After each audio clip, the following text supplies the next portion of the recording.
अगर आप भी ऐसे चेंजेस अपनी स्कैल्प पर देखना चाहते हैं तो इस वीडियो को बिना स्किप किए एंड तक देखिए। हेयर फॉल, हेयर लॉस और हेयर शेडिंग, कहीं आप भी इनमें से किसी एक का शिकार तो नहीं है? तो चलिए इस वीडियो के थ्रू जानते हैं हर एक वो इंपॉर्टेंट स्टेप जो आपके हेयर ट्रांसप्लांट सर्जरी में एक इंपॉर्टेंट रोल प्ले करने वाला है। लेकिन आगे बढ़ने से पहले ऐसी ही डेली लेटेस्ट वीडियोस के लिए चैनल को सब्सक्राइब और बेल आइकॉन को प्रेस करना ना भूले। अगर आप भी चाहते हैं ऐसी ही नेचुरल, डेंस और परमानेंट ट्रांसफॉर्मेशन तो विजिट कीजिए अपनी nearest QHT branch in Delhi, Hyderabad और हरिद्वार, या फिर बुक कीजिए अपनी online consultation. Okay, so I am Sanat. मेरी जो बॉलनेस स्टार्ट हुई थी 2015-16 से स्टार्ट हुई थी। उस समय मैं दिल्ली में जॉब कर रहा था, तो आई थिंक शायद पानी वगैरह थोड़ा ठीक नहीं था, या फिर खाना वगैरह, या फिर मैं कुछ ज़्यादा ही हैवी एक्सरसाइज करता था, तो उस वजह से बॉलनेस स्टार्ट हुई। तो मैंने उस समय कुछ मेडिसिन वगैरह स्टार्ट करी, मिनॉक्सिडिल वगैरह लेना स्टार्ट किया, तो काफ़ी हद तक मतलब कंट्रोल हो गया था बॉलनेस।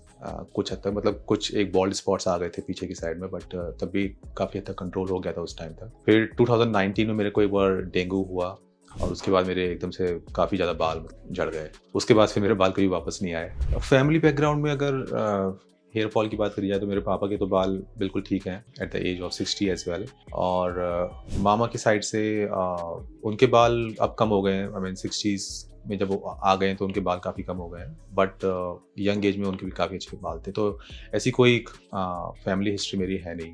सो 2017 और 18 के आसपास मेरे हेयर फॉल स्टार्ट हुआ था। सबसे पहले मेरे यहाँ पर एक बॉल्ड स्पॉट आ गया था, जो कि काफ़ी लोग मेरे को नोटिस करते थे, ऑफिस में बोलते थे कि तुम्हारे ओवरऑल, जो मैंने मतलब फील किया कि ओवरऑल रिजल्ट वाइज और प्राइस वाइज कौन सा क्लिनिक बेस्ट है, तो उसमें फिर मुझे QHT ही ठीक लगा। फाइनली फिर मैं QHT पे मैंने, तो जब मैंने QHT बात करी थी तो मैंने सबसे पहले अपनी पूरी सिचुएशन बताई कि ऐसे ऐसे मेरा हेयर ट्रांस मतलब ऐसे मेरी बॉल्डनेस हुई है, और क्या मतलब इसमें प्रोसीजर है, कैसे क्या मतलब होगा। तो उन्होंने मेरे को पूरा डिटेल में बताया कि किस तरह से क्या क्या मतलब टेक्नोलॉजी है आपकी यहाँ पे QHT में, जो कि आपके लिए सूटेबल रहेंगी। तो सर्जरी को लेके भी मैंने काफ़ी वीडियोस ऑलरेडी देखे थे, जिन लोगों की ऑलरेडी सर्जरी हो चुकी है। उन्होंने अपना एक्सपीरियंस शेयर किया था कि कैसे उनको कितना पेन होता है और किस साइकिल से उनको गुजरना पड़ता है। तो मुझे इतना नर्वसनेस फील हो नहीं रही है, क्योंकि I am quite comfortable now.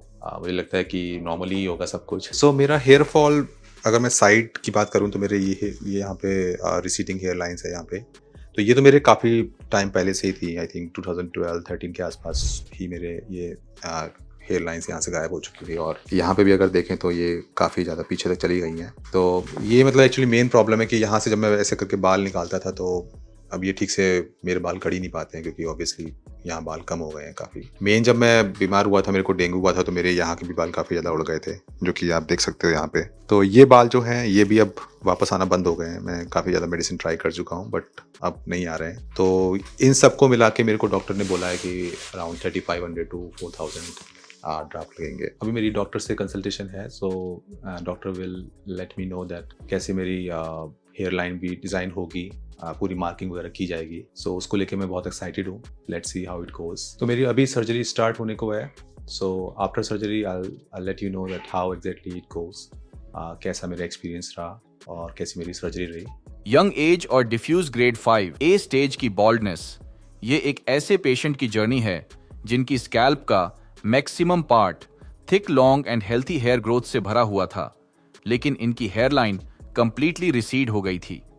Even temples भी वैनिश्ड हो गए थे, लेकिन इनके फ्रंटल टफ्ट में हेयर्स अवेलेबल थे, और इनका mid scalp area and crown का भी कुछ रीजन डिफ्यूज पैटर्न में डैमेज था, जिससे इनका लुक बहुत ज्यादा खराब लग रहा था, जैसे कि आप इनकी स्कैल्प पर देख पा रहे होंगे। ये उन पेशेंट्स के लिए एक क्लासिक पिक्चर है जहां हेयर लॉस पैटर्न डिफ्यूज होता है। इसमें फॉलिकल्स स्कैटर्ड फॉर्म में होते हैं, पर उनका कैलिबर पतला हो जाता है, इसलिए स्कैल्प दिखाई देने लगता है। इस टाइप के केसेस में प्रिसाइज प्लानिंग और ग्राफ्ट डिस्ट्रीब्यूशन काफी इंपॉर्टेंट होता है, ताकि नेचुरल लुक बन सके। फॉर्चुनेटली बॉल्डनेस के अकॉर्डिंग पेशेंट का डोनर एरिया फेवरेबल कंडीशन में था। डोनर एरिया में फॉलिकल्स का कैलिबर और डेंसिटी स्ट्रॉन्ग कंडीशन में थे, जिसे यूज करके हम hair line, temples, frontal, mid scalp और क्राउन एरियाज में नेचुरल डेंसिटी रिस्टोर कर सकते हैं। इस वीडियो में हम सिर्फ पेशेंट की जर्नी को डिटेल में ही नहीं समझेंगे, बल्कि इनिशियल चैलेंजेस से लेकर सर्जरी और मंथली फॉलोअप्स का एक्सपीरियंस भी उनसे जानेंगे, तो वीडियो के एंड तक बने रहिए। चलिए शुरू करते हैं उनके इनिशियल चैलेंजेस जानने से। अगर आप भी हेयर लॉस, हेयर थिनिंग या बाल्डनेस से परेशान हैं, तो आज ही हमारे एक्सपर्ट्स के साथ अपनी कंसल्टेशन बुक करें। पेशेंट की हेयर रेस्टोरेशन जर्नी में नेक्स्ट स्टेप था हेयर लाइन डिजाइन, जो पूरे प्रोसीजर का सबसे इंपॉर्टेंट पार्ट होती है। इसमें सबसे पहले पेशेंट के हेड को जेंटली शेव किया गया ताकि स्कैल्प का पूरा सरफेस क्लियरली विजिबल हो जाए और इम्प्लांटेशन एरियाज प्रिसाइसली आइडेंटिफाई किया जा सके। उसके बाद स्कैल्प को थॉरोली क्लीन किया गया, जिससे प्रोसीजर के दौरान इन्फेक्शन का रिस्क जीरो हो। हेयरलाइन डिजाइन करते टाइम हमारे स्पेशलिस्ट ने पेशेंट के फेशियल फीचर्स को ध्यान में रखते हुए ग्लबेला पॉइंट से करेक्ट डिस्टेंस मेजर करके नेचुरल फॉरहेड प्रोपोर्शंस मेंटेन किया। इसके साथ हेयरलाइन की सिमेट्री को ध्यान में रखते हुए टेम्पल्स को भी प्रिसाइसली क्रिएट किया गया और पीक पॉइंट भी एग्जैक्टली उसी जगह से मार्क किया गया जहां अभी कुछ फॉलिकल्स नेचुरली प्रेजेंट थे, ताकि ट्रांजिशन जोन नेचुरल लग सके। फ्रंटल टफ्ट एरिया को सेपरेटली मार्क किया गया और क्रॉस मार्क लगाया गया, क्योंकि वहां फॉलिकल्स इम्प्लांट करने की जरूरत नहीं थी। पेशेंट के मिड स्कैल्प और क्राउन रीजन तक रिमेनिंग अफेक्टेड एरियाज को भी आउटलाइन किया गया, ताकि कंप्लीट कवरेज का रोड मैप रेडी हो जाए।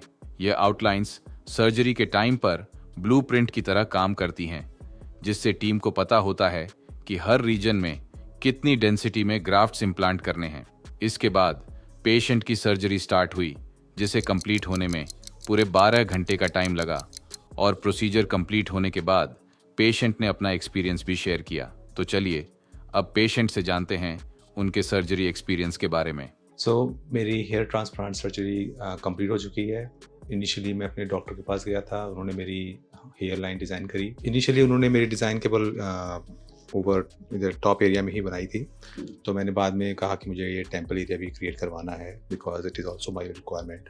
तो आप देख सकते हो मेरी टेम्पल भी क्रिएट हुए हैं। तो ये सब फाइनल होने के बाद मुझे फिर ऑपरेशन थिएटर ले जाया गया। वहाँ पे मेरा काफ़ी ध्यान रखा वैसे डॉक्टर्स ने, नर्स वगैरह सब थी वहाँ पे। हमेशा मतलब जब भी मेरा ऑपरेशन चल रहा था तो बीच बीच मेरे से आगे पूछ रहे थे कि कोई परेशानी तो नहीं है, कोई दिक्कत तो नहीं है, अगर कोई दिक्कत है तो बताओ, we will fix it out. At the end everything is good.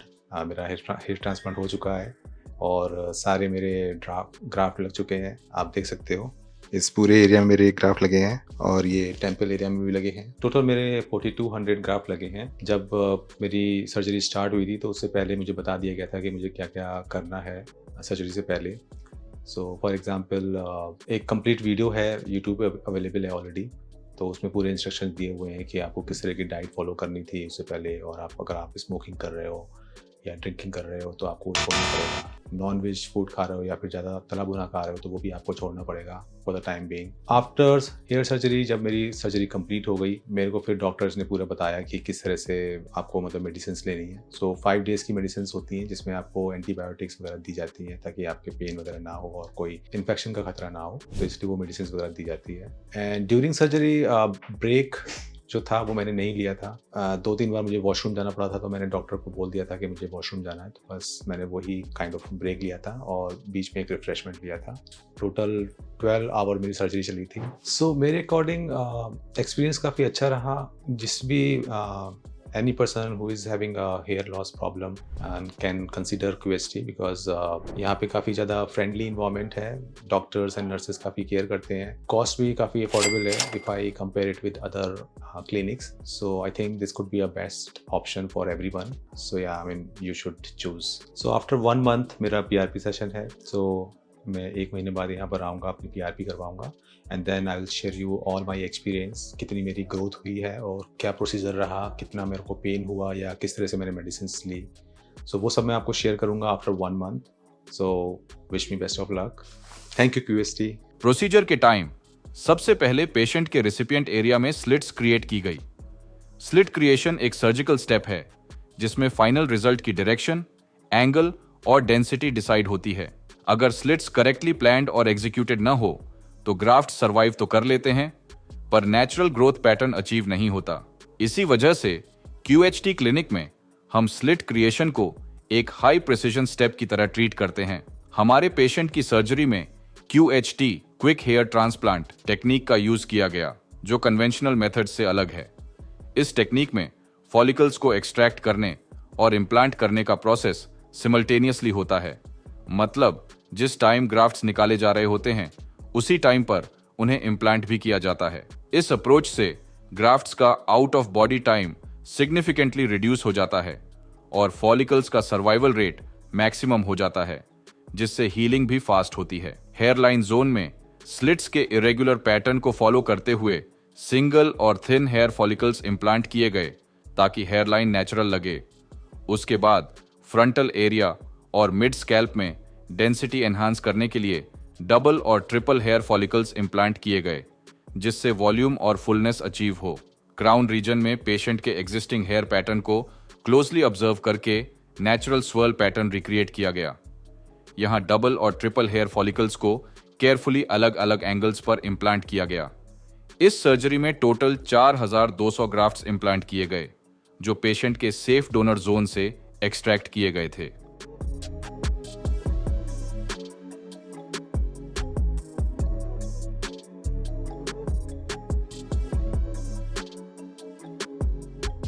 क्या आप अपनी बॉल्डनेस के अकॉर्डिंग यह जानना चाहते हैं कि आपकी स्कैल्प पर कितने ग्राफ्ट्स इम्प्लांट किए जाएंगे? तो आज ही अपनी पिक्चर्स हमारे एक्सपर्ट्स के साथ दिए गए नंबर पर शेयर करें। प्रोसीजर के बाद शुरू होता है पेशेंट का फॉलोअप सेशन। चलिए सुनते हैं पेशेंट से उनका 1 month experience.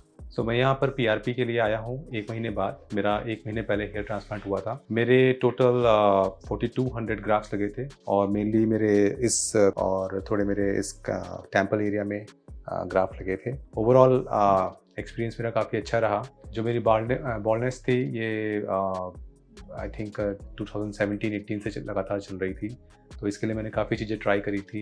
Like different types of hair oils मैंने यूज़ करे थे और मिनॉक्सिडिल वगैरह यूज़ करे थे और काफ़ी ज़्यादा मतलब मैंने रिसर्च करी थी, बट उसके बाद भी मेरे को कोई फ़ायदा नहीं हुआ। तो मुझे एट द एंड क्यूएसटी आना पड़ा और यहाँ पे फिर मैंने कंसल्ट किया डॉक्टर से और फिर मैंने अपना हेयर ट्रांसप्लांट कराया। सो ओवरऑल मेरा एक्सपीरियंस काफ़ी अच्छा रहा है और आज मेरा पीआरपी भी हुआ है, जो कि काफ़ी अच्छा था, इतना ज़्यादा पेनफुल भी नहीं था।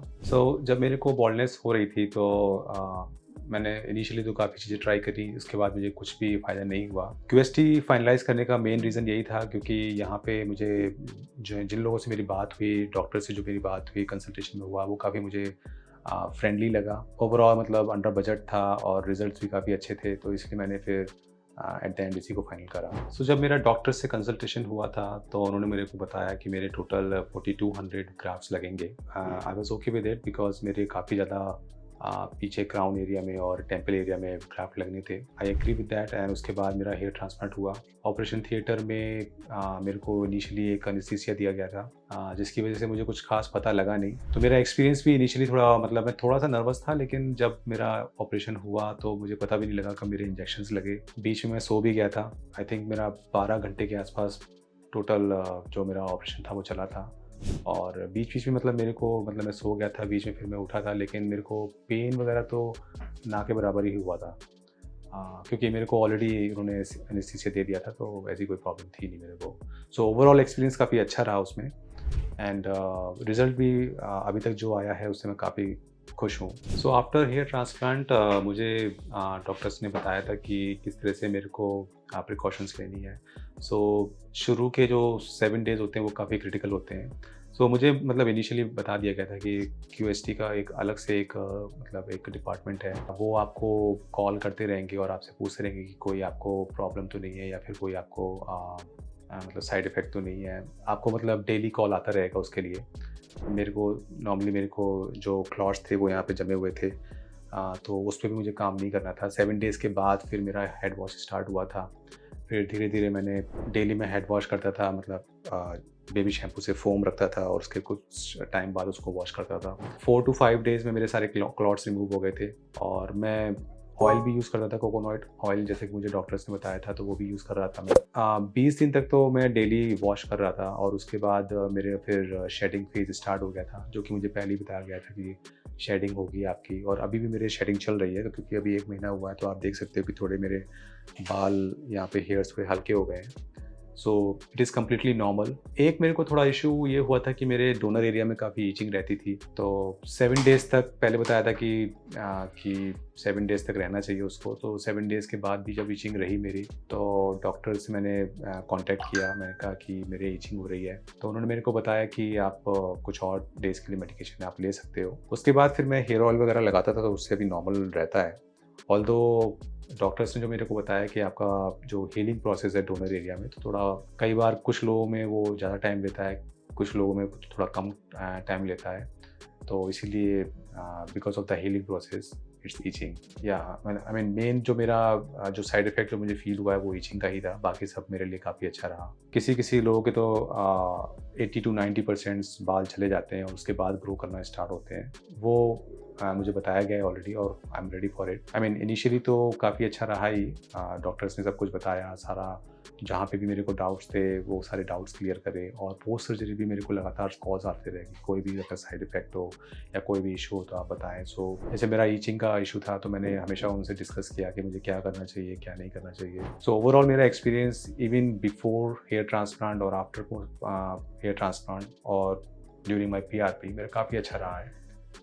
लोग यहाँ पे काफ़ी फ्रेंडली हैं और सबसे अच्छी बात, इतनी अच्छी हाई क्वालिटी हेयर ट्रांसप्लांट आपको अंडर बजट मिल रहा है, तो मेरे ख्याल से इससे अच्छी और कोई चीज़ हो नहीं सकती है। So definitely everyone should go for it. So overall मेरा एक्सपीरियंस अच्छा रहा है। अब मैं अगली वीडियो में मैं सेकंड PRP के लिए आऊँगा, तो मैं अपना एक्सपीरियंस शेयर करूँगा। तब तक के लिए सी यू सून।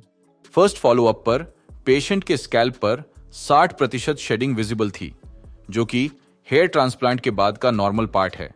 हेयर ट्रांसप्लांट के बाद फॉलिकल्स एक शॉर्ट रेस्टिंग फेज में चले जाते हैं, जिसमें इम्प्लांटेड हेयर शेड हो जाते हैं, लेकिन उनके रूट्स स्कैल्प के अंदर सेफ और इंटैक्ट रहते हैं। यह शेडिंग प्रोसेस एक्चुअली फॉलिकल्स को नई, हेल्थी और स्ट्रॉन्गर बनाते हैं, जिससे एनेजन फेज कहा जाता है। इस विजिट पर हमारी टीम ने स्कैल्प का डिटेल्ड एग्जामिनेशन किया। रेडनेस और माइल्ड क्रस्टिंग जो इनिशियल डेज में होती है, इस स्टेज पर विजिबल नहीं थी, जिससे क्लियर था कि पेशेंट की हीलिंग एक्सपेक्टेड टाइमलाइन पर है।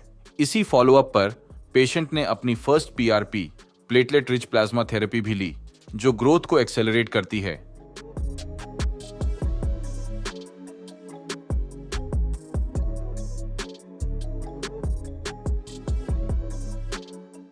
अगर आप भी हेयर लॉस की वजह से कई सालों से स्ट्रगल कर रहे हैं, जैसे कि हमारे पेशेंट ने किया, तो आज ही अपनी कंसल्टेशन बुक करें और एक नई जर्नी की शुरुआत करें।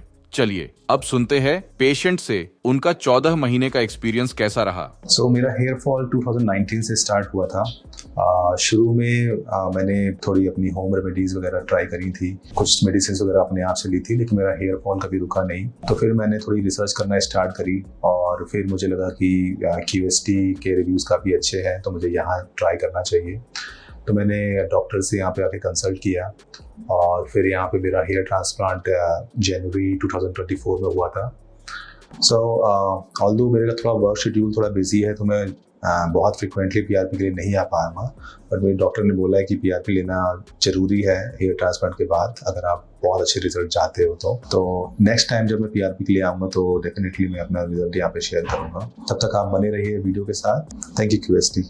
ट्रांसप्लांट के 14 महीने बाद रिजल्ट्स और भी ज्यादा रिफाइंड और इंप्रेसिव हो गए हैं। इस स्टेज पर hairline and temples perfectly frame हो गए थे, जो बिल्कुल उनकी एज अप्रोप्रिएट लग रहे थे और इनके फेशियल फ्रेम को एनहांस कर रहे थे।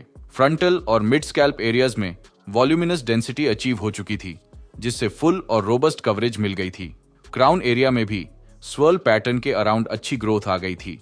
हेयर का टेक्सचर और वॉल्यूम भी इंप्रूव हुआ और बाल हेल्थी और वाइब्रेंट दिखने लगे। ओवरऑल पूरा लुक ट्रांसफॉर्म हो चुका था। पेशेंट ने कुछ हेयर कट्स भी लिए अपने नए बालों को स्टाइल करने के लिए, और अब उनके पास अपने हेयर को अपनी मर्जी से स्टाइल करने की फुल फ्रीडम है। जैसे कि आप देख सकते हैं, अब वो अपने बालों को कॉन्फिडेंटली स्टाइल और फ्लॉन्ट कर पा रहे हैं।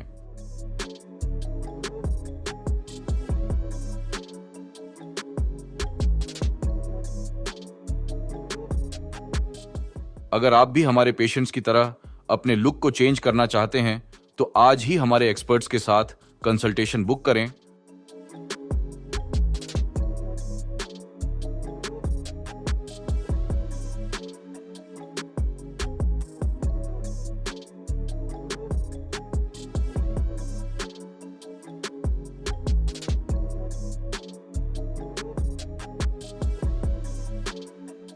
हेलो फ्रेंड्स, अगर आपने अभी तक हमारे चैनल को सब्सक्राइब नहीं किया है तो प्लीज इस वीडियो को लाइक